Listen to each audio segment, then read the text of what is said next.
할렐루야. 네, 비가 왔던 가운데서도 또 하나님의 은혜를 사모하여 이 자리에 나오신 사랑하는 성도님들, 하나님의 크신 은혜와 하나님의 축복이 함께 하시길 주님의 이름으로 축복합니다.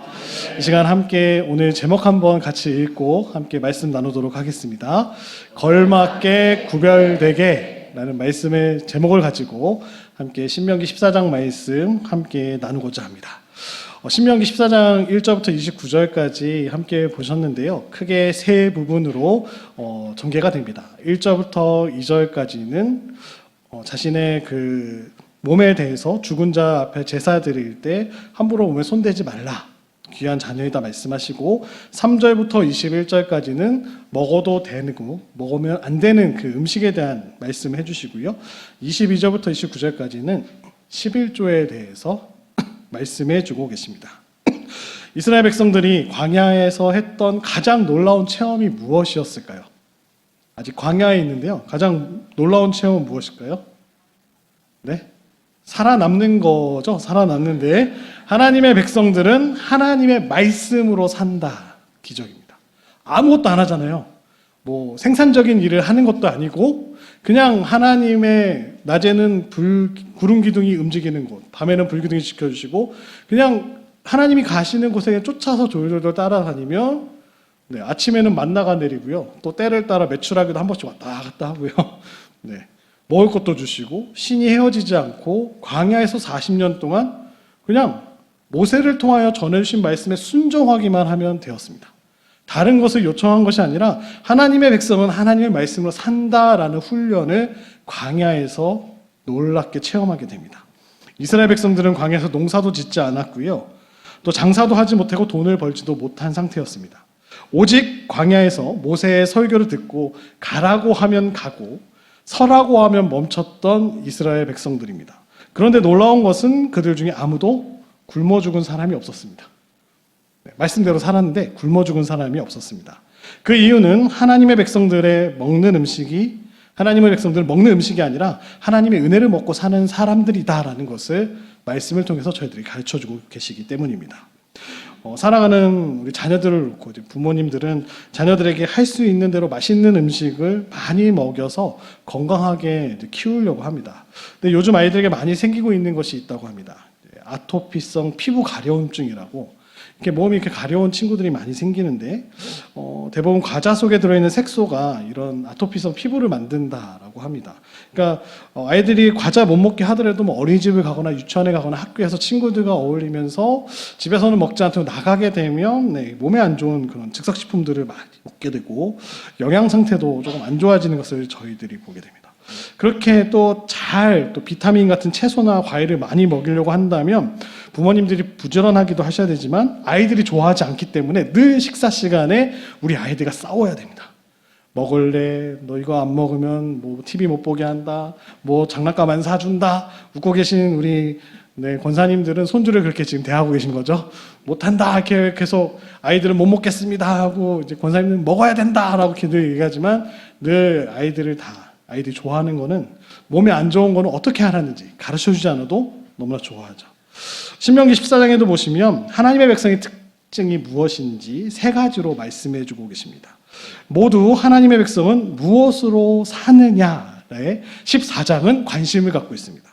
결론부터 말씀드리자면 하나님의 백성들은 하나님이 주시는 은혜와 사랑을 먹고 산다. 이렇게 결론을 맺을 수 있겠습니다.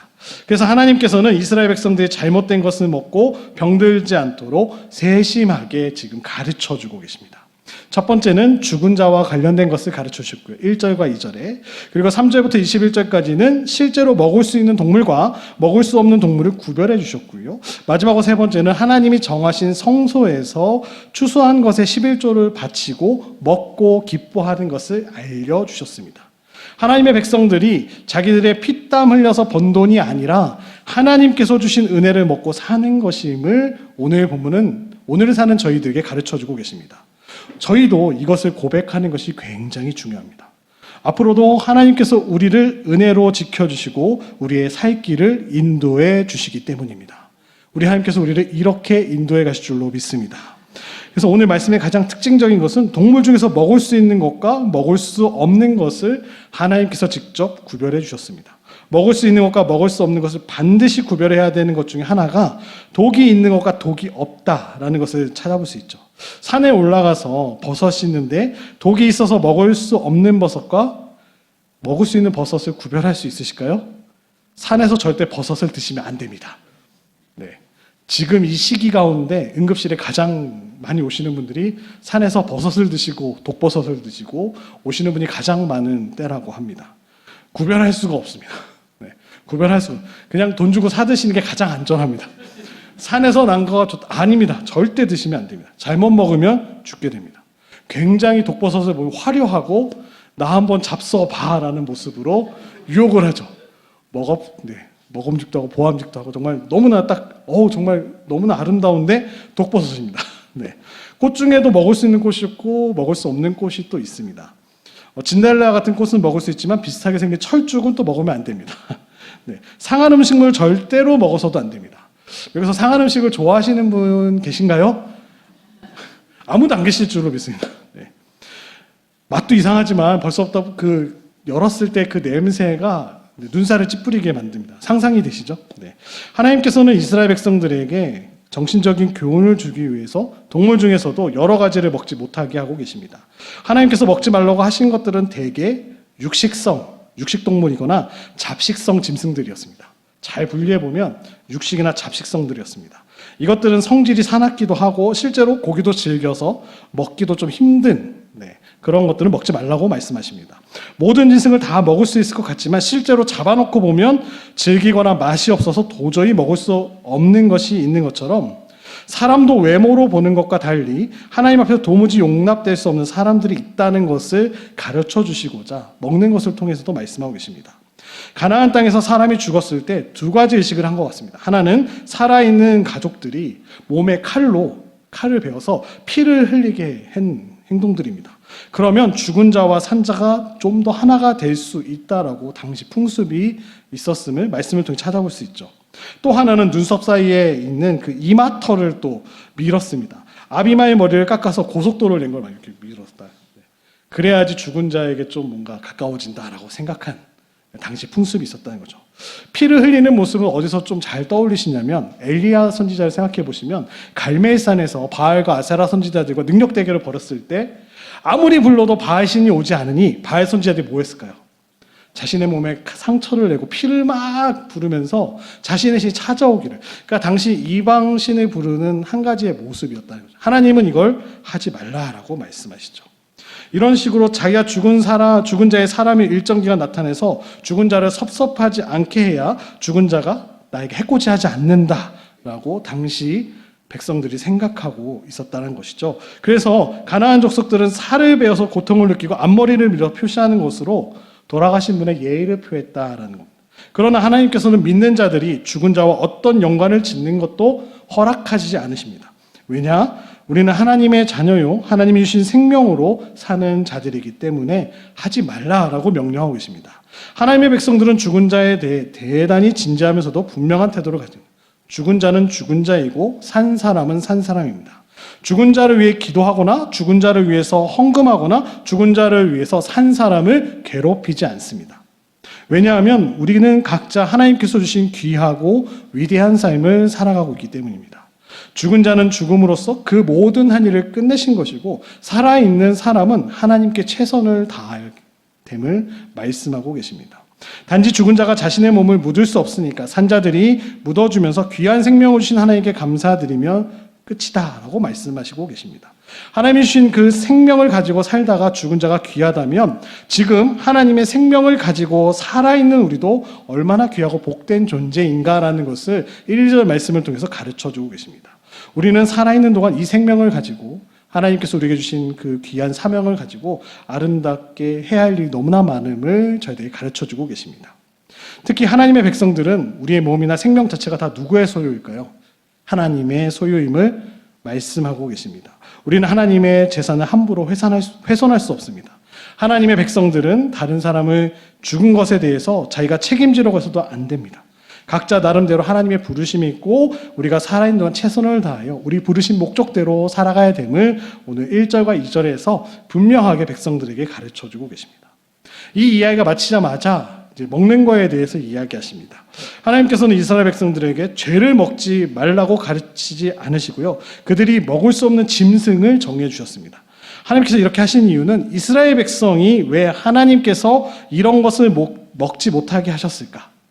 스스로 생각하도록 하기 위해서 가르쳐 주십니다. 먼저 하나님께서 짐승 중에서 먹을 수 있는 것과 먹을 수 없는 걸 구별하셨는데요. 하나님께서는 이스라엘 백성들에게 먹을 수 있게 하신 짐승의 분명한 기준을 가르쳐 주십니다.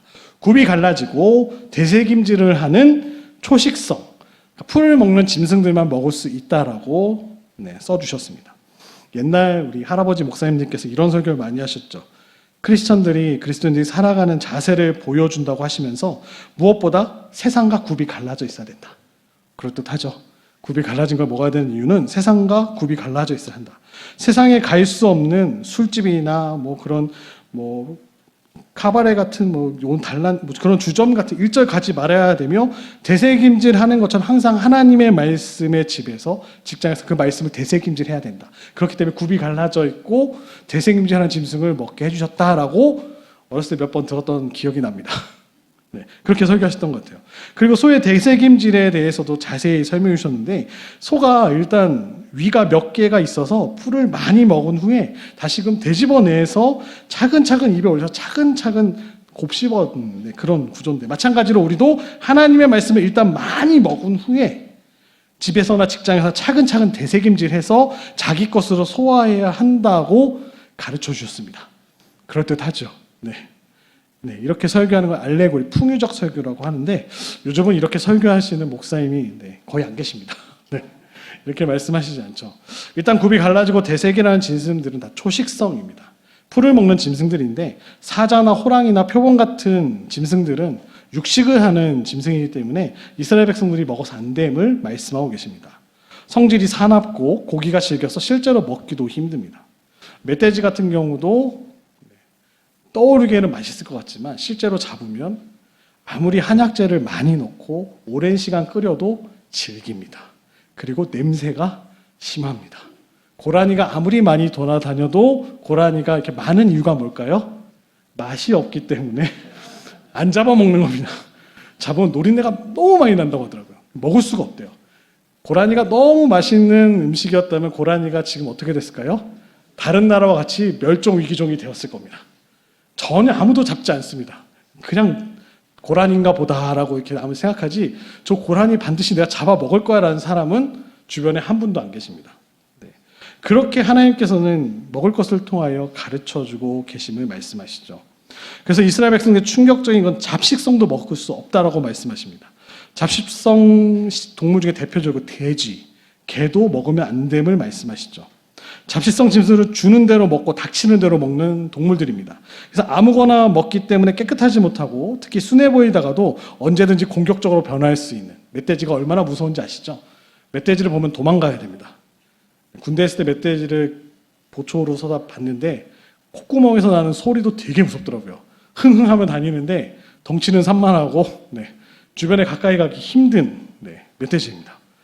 언제든지 공격적으로 변하고 달려들 수 있기 때문에 하나님께서는 이스라엘 백성들이 먹을 수 있는 짐승을 철저하게 풀만 먹고 있는 그 동물로 한정하고 계십니다. 그러니까 짐승이 공격적이거나 지저분한 정도, 그리고 실제로 먹었을 때 맛이나 중요한 위생 등을 하나님께서는 고려해 주셨다는 거죠. 다 먹을 수 있는 거나 하나님의 백성을 얼마나 사랑하셨기 때문에 보호하시기 위해서 철저히 구별하셨던 것을 저희들이 깨닫게 됩니다. 사람은 일단 자기가 먹을 수 없는 짐승에 대해서는 관심을 멀리하게 됩니다. 고라니와 같이 고라니는 고라니인가 보다 멀리하게 됩니다. 먹을 수 없는 것을 키울 필요도 없고요. 사냥할 필요도 없습니다. 하나님의 백성들은 모든 일에 집착하는 것이 아니라 할 수 있는 일만 하게끔 하나님은 가라고 말씀하시죠. 축복하신 일에만 열심을 내는 것이 복을 받는 일임을 백성들에게 먹는 것을 통해서 가르쳐주고 계십니다. 소나 양이나 초식성 같은 짐승들은 많이 키워도 그닥 시끄럽지 않고 나중에 모두 또 하나님께 제물로 바칠 수 있는 동물들입니다. 그리고 이스라엘 백성들을 먹을 것은 바로 예배로 연결되어 수 있는 것들을 먹으라라고 말씀하고 계십니다. 오늘 먹을 수 있는 종류를 잘 살펴보면 제물로 받으시는 동물들만 실제로 먹을 수 있게 하셨음을 저희들이 보게 됩니다. 물론 노루나 사슴 같은 짐승은 제사용으로 바칠 수 없지만 깨끗한 이미지이기 때문에 또 그들이 먹을 수 있게 해주셨죠. 그래서 하나님께서는 또 이 들에 살고 있는 짐승들뿐만 아니라 바닷속까지도 이야기하시는데 물의 물고기들도 먹을 수 있는 것과 먹을 수 없는 것을 또 구별해 주십니다. 재밌으시죠? 물고기 중에도 비늘과 지느러미가 있는 것은 그야말로 물고기이다라고 말씀하십니다. 물고기들은 육식이 아니라는 특징을 갖고 있죠. 물고기들 중에서도 상어와 같은 것은 비늘이 없고 해삼이나 멍게 같고 또 낙지 같은 것은 다 또 상상해서 맛있는 것들인데라고 생각하시면 큰일 납니다. 생긴 것들 흐물흐물한 것 모두 이상하게 여겨서 먹지 말라고 말씀하십니다. 예전 또 목사님도 이렇게 설교하셨던 게 기억이 납니다. 성도들이 비늘이 있어야 된다고 말씀하셨는데 이 철저하게 이 비늘과 같은 영적인 갑옷이 입어야 맨살로 돌아다니지 않고 다치지 않는다라고 이렇게 설명을 들었던 기억이 났습니다. 설교를 준비하면서. 또 지느러미를 가지고 언제나 저 천성을 향하여 하나님께 나아가는 방향성을 갖고 꽃게 같은 것도 먹으면 안 돼. 꽃게는 직선으로 옆으로 가니까 하나님께 자꾸 옆으로 도망가는 인생을 살면 안 된다. 그렇게 또 들었던 기억이 준비하면서도 나게 됩니다. 또 오징어처럼 뒤로 뒷걸음질 하지 말라고 이렇게 그런 거 먹으면 안 된다라고 말씀하시면서 말씀하셨던 기억이 납니다.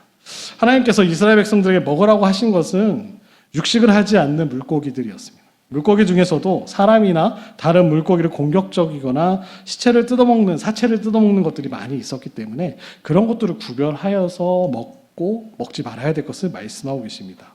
이스라엘 백성들은 이런 거 먹지 말라고 하는 것은 먹을 수 없었습니다.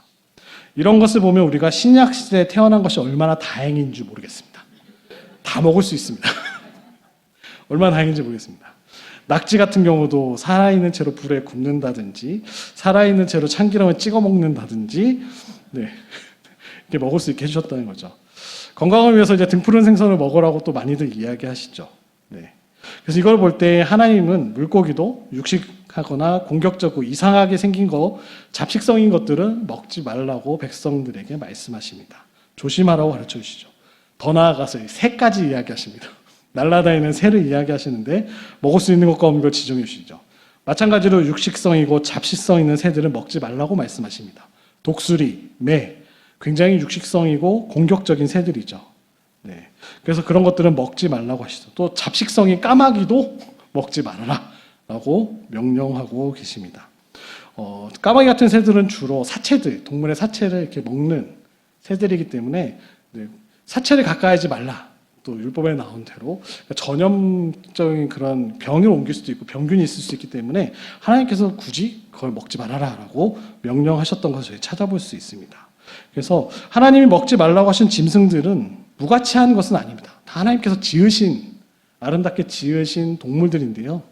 왜냐하면 죽은 짐승을 뜯어먹거나 더러운 짐승이나 새가 있어야 그 하나님께서 지으신 또 그 자연스럽게 또 그런 모든 그 육체의 그 부패하는 과정 속에서 사체를 또 먹는 까마귀들이 있어야 그 땅이 더럽히지 않고 오염되지 않는 하나님께서 다 각자 만드신 목적대로 그 지으신 목적대로 다 가치 있게 그들 역할들을 하고 있음을 저희들이 보게 됩니다. 근데 이 모든 것이 하나님 먹는데 적절하지 않을 뿐이지 이 모든 하나님의 계획 속에서 아름답게 다 말씀드신 아름다운 창조물이라는 것을 피조물이라는 것을 말씀하고 계십니다. 오늘 본문 21절을 제가 다시 한번 읽어드릴게요. 21절 이렇게 말씀하시죠. 너희는 너희 하나님 여호와의 성민이라 스스로 죽은 모든 것을 먹지 말 것이나 그것을 성중에 거류하는 객에게 주어 먹게 하거나 이방인에게 파는 것은 가하니라. 우리는 이 세상에서 하나님의 말씀이 아닌 아무거나 이 세상에서 하나님의 말씀 아무거나 먹는 자들이었습니다. 하나님을 알지 못할 때는 아무거나 먹는 자들이었죠. 우리 안에 독사의 독이 있었고 우리 안에 발톱은 독수리와 같았고요. 우리의 본성은 돼지나 개처럼 더러웠던 존재가 바로 저희들입니다. 그런데 하나님께서 예수 그리스도의 보혈로 우리를 깨끗하게 하시고 하나님의 정결한 양으로 변화시켜 주셨습니다. 우리는 음식을 골라서 먹어야 되겠지만 특히 우리의 생각이나 교훈은 아무거나 먹으면 안 됨을 여전히 말씀하고 계십니다. 양은 요한복음 10장 27절에 나온 대로 오직 주인의 음성만 듣는다라고 요한은 이야기합니다. 때때로 다른 사람들이 공격적이어야 자신을 보호할 수 있다고 생각합니다. 나를 우습게 봐? 내가 좀 화 좀 내볼까? 저는 제 신분을 좀 숨기고 싶을 때가 많습니다. 저희 아이가 태어났을 때 부모 직업란을 이렇게 병원에 적게 하더라고요. 아무 생각 없이 목사라고 적은 거에 대해서 좀 후회했습니다. 화를 낼 수 있을 때 화를 못 내고 어린이집에 아이를 보냈는데, 어린이집을 다니고 있는데, 어린이집에서도 선생님들이 다 제가 목사인 걸 알고 계십니다. 좀 부당한 일을 당하거나 억울한 일을 당하면 좀 화를 내고 싶지만, 심지어 거기 저희 교회 집사님도 계십니다. 제가 누군지도 정확하게 잘 알고 계시기 때문에 화를 내지 못한, 화를 내고 싶지만 꾹 참고 그리스도인으로서, 그래서 목사님들이나 우리 성도님들이 많이 아프신 것 같아요. 못된 사람들은 화도 내면서 막 자기 성질대로 하는데 참으시잖아요. 내가 예수 믿는 것 때문에 억울하고 힘들지만 주님을 생각해서 참을 때가 너무 많으니까 아프신 분이 생기시는 것 같아요. 그러지 아프시지 마시고 금요 심야기도에 나오셔서 부르짖으시기 바랍니다. 이번 주 성전건축한 정교인 특별 심야기도회가 준비되어 있습니다. 나오셔서 나의 원수를 향해 부르짖으십시오. 다윗도 원수의 가족들까지 다 멸해달라고 기도했던 다윗이었습니다. 하나님 앞에 부르짖으시면 우리의 모든 안에 쌓였던 것들 다 해결될 줄로 믿습니다. 아멘 하시네요. 그래서 우리에게 이렇게 주셨던 귀한 것들을 오늘 말씀해 주시면서 아무거나 먹지 말라고 말씀하시죠. 그래서 하나님께서는 까마귀처럼 아무거나 먹지 말고 하나님 주시는 것만 먹어라, 이렇게 구별해 주십니다. 마지막으로 나온 것이 좀 특별한데, 세 번째 특징이 하나님께 11조를 바치고 기뻐하고 즐거워하는 일임을 오늘 22절부터 29절까지 가르쳐 주고 계십니다. 신명기 14장 21절 읽었는데요. 그 뒤에 조금 더 나온 내용이 너는 염소 새끼를 그 어미의 젖에 삶지 말지니라 라고 말씀이 나옵니다. 왜 염소 새끼를 어미 젖에 삶는지 우리가 잘 이해할 수가 없지만 당시 이런 행동 자체가 풍년의식 중에 하나였다고 합니다. 이런 것을 함으로 말미암아 신이 우리에게 풍년을 주신다. 상식적으로 생각해봐도 새끼 염소를 어미의 젖을 먹고 자라야 하는데 그 어미 젖에 새끼 염소를 삶아 죽인다라고 하는 것은 굉장히 잔인한 일입니다. 그러나 가나안 족속들은 그렇게 해야 다음 해에 풍년이 온다라고 생각했습니다. 그러나 하나님께서는 이스라엘 백성들의 도대체 이런 헛된 미신을 쫓지 말고 오직 하나님께 10의 1조를 바치며 기뻐하라고 가르쳐주고 계신 말씀입니다. 무조건 나에게 11조를 바쳐라가 아니라 당시의 잘못된 습관이나 그런 풍습들을 이겨내고 하나님의 백성을 어떻게 살아가야 되는지, 헛되고 헛된 것을 쫓지 말고 어떤 것이 올바른 길인지 그 백성들에게 가르쳐주고 계십니다. 우리에게는 가장 두려운 것이 무엇일까요? 앞으로 닥치게 될 미래에 예기치 못한 불행일 것입니다. 불행이 왔나요? 오지 않았지만 걱정이 되기 때문에 우리 뭐 하나요? 보험도 가입하고 앞으로의 길을 미리미리 대비해서 준비하자라는 많은 계획들을 세웁니다. 하지만 그런 계획들을 세운다고 해서 해결이 되나요? 해결되지 않는 일들이 더 많습니다. 그래서 끝까지 우리가 행복하게 살려면 현재 행복한 거 충분하지 못하고 장래에도 행복해야 되는데 우리 미래에 불행한 일이 일어나지 않는 것을 어떻게 우리가 장담할 수 있을까요? 현재까지 내가 무엇으로 살았냐에 따라서 앞으로의 길도 하나님께서 지켜주시고 인도해 주신다는 사실을 가르쳐주고 계십니다. 지금까지 하나님의 은혜로 살아왔다면 앞으로도 하나님의 은혜로 지켜주실 것을 믿어야 될 줄로 믿습니다. 지금까지도 하나님의 은혜 가운데 우리가 달려왔다면 우리가 나아갈 앞의 길도 누가 인도해 주신다고요? 하나님의 은혜 가운데 우리를 지켜주실 줄로 믿습니다. 그것이 바로 11조는 그래서 지금 내가 이 복을 누리는 것이 하나님의 은혜임을 고백하는 것입니다. 금액이 중요한 것이 아니라 11조를 드린다는 의미는 지금까지 내게 주셨던 하나님의 은혜를 기쁨으로 고백드리는 일임을 가르쳐주고 계십니다. 그러면서 앞으로도 나의 행복과 나의 가정을 누가 지켜주신다고요? 하나님이 지켜주시는 믿음으로 나아가는 것이 바로 11조임을 말씀해주고 계십니다. 그런데 11조를 정말 열심히 드렸던 예수님 시대에 살았던 바리새인들은 왜 행복하지 못했을까요? 바리새인들은 철저하게 11조를 지키고 하나님 말씀대로 살았는데 왜 불행했을까요? 11조가 하나님 말씀의 한 부분에 그들에게는 불과했기 때문임을 가르쳐 주십니다. 11조를 바친다는 것은 세상을 따라가지 않고 하나님만 믿고 하나님만 의지한다라는 표시입니다. 우리의 미래의 불안이나 위기를 이기기 위해서 세상의 넓은 길을 따라가서는 안 됨을 말씀하고 계시죠. 이것은 하나님과 함께 하시지 않는 길임을 우리에게 가르쳐 주시죠. 오직 하나님의 말씀을 붙들고 그 말씀이 좋든지 싫든지 순종해서 살아가는 것이 하나님의 은혜를 구하는 길임을 가르쳐 주고 계십니다. 그래서 하나님께서는 11조를 가지고 성전에 가서 먹으라고 오늘 말씀하십니다. 의무감으로 마지못해서 바치는 것이 아니라 기쁨의 잔치로 나아가라고 명령하고 계십니다. 우리가 하나님의 말씀을 따라서 살아갈 때 세상에서 많은 어려움을 겪게 됩니다. 다른 사람들로부터는 융통성이 없다는 비난을 듣기도 하고요. 특히 자신의 많은 욕망을, 내 욕망을 스스로 죽여야 됩니다. 세상에서 손해볼 때도 많고 유명해지지 못할 때도 당연히 많습니다. 그러나 이렇게 사는 것이야말로 우리가 하나님의 손에 붙들려 있으며 하나님께서 우리의 미래에도 우리를 지켜주시고 축복해 주신다는 증표이므로 우리는 기뻐하고 즐거워야 됨을 오늘 말씀은 가르쳐주고 계십니다. 우리가 하나님의 말씀에 기꺼이 순종하며 나아가면 하나님은 우리를 너무나 사랑하셔서 모든 재앙을 막아주시고 우리에게 삶의 진정한 평안과 복을 주시는 길로 인도하신다고 오늘 약속하고 계십니다. 우리가 부족한 것처럼 보이는 이러한 삶이 얼마나 엄청난 복인지 깨달아야 되는 말씀하시죠. 계속 이 길로 나아갈 때 하나님께서 우리의 삶을 지켜주시고 풍성한 복으로 갚아주신다라는 것을 믿어야 될 줄로 믿습니다. 하나님 앞에 기뻐하십시오. 오늘 말씀의 제목대로 걸맞게 구별되게 우리를 부르셨는데 우리를 신분에 걸맞게 부르셨습니다. 이스라엘이 하나님의 거룩한 백성이라는 사실을 계속해서 성민, 하나님의 성민이다, 거룩한 백성이다라고 계속해서 강조해 주십니다. 우리의 존재 이유와 존재 방식은 우리의 정체성에 따라서 결정되어집니다. 우리의 소속과 신분만 자랑할 것이 아니라 그에 어울리는 삶의 수준이 필요함을 말씀하시죠. 하나님의 백성이라고 불리는 우리가 하나님의 백성답게 살아가야 됨을 말씀하고 계십니다. 주님을 믿기로 했다면 죄는 버려야 합니다. 죄와 함께 갈 수 없습니다. 부정과 불의는 멀리해야 합니다. 그리고 더는 뒤를 돌아보서는 안 됨을 신분에 걸맞게 나아가야 됨을 말씀하십니다. 또 우리 신앙에 걸맞게 나아가야 됩니다. 가증한 풍속은 가나안 종교 간을 반영하기 때문에 우상 숭배임을 분명하게 말씀하십니다.